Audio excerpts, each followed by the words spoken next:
It's been at least over a year since I've had to think about this game, the pain and agony it caused me mentally and physically to feel because of how much I hated it.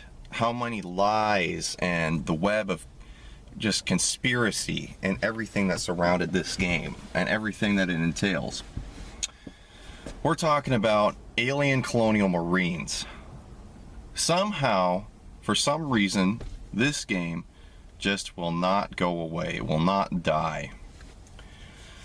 I mean, there's been news reports about it in the last year or so, about the lawsuit that was supposed to happen with Gearbox and Sega, which never went through. Somehow Gearbox walked away clean out of all of this, from lying to our faces over and over and over again. Still, I think today, guilty as charged, have not come clean.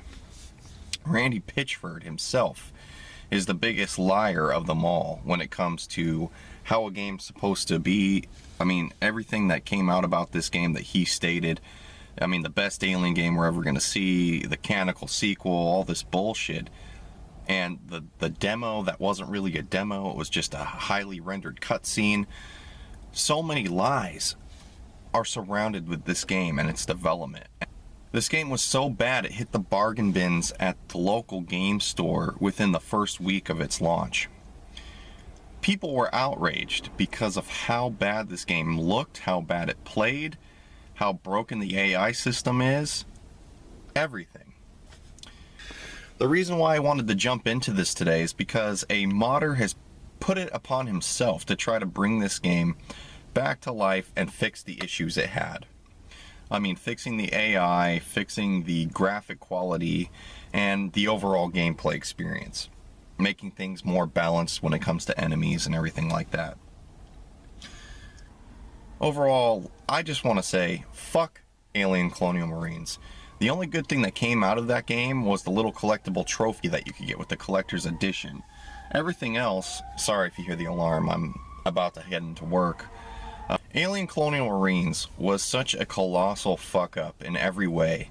It is still, to this day, the perfect shining example on, the shining turd on shit mountain to show why you don't pre-order games.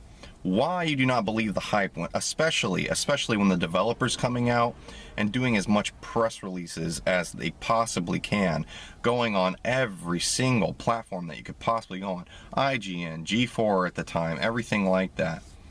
It goes to show, if there's not a playable demo, if there's nothing out there for you to try hands-on, because the demo that they showed at E3 was nothing more than a highly rendered cutscene that they were pretending to play while they were there. No one was really playing that game. People believed it like it was true because, I mean, no one has gone as far as Gearbox to lie about a game like they did. The levels they showed that they said were in the game were not in the game. There was nothing even closely related to what they were in the supposed demo in the game. There was nothing there like that. So, if there's not a demo, this is the perfect example why playable demos are a key to making that consumer purchase. If you can't come out with a demo that's convincing enough or polished enough for people to want to spend the money, then they're not going to spend the money, and I think that's a fair thing for people to have. When did it become the norm now to not give us any demos, pump millions of dollars, literally millions of dollars, into advertising a game?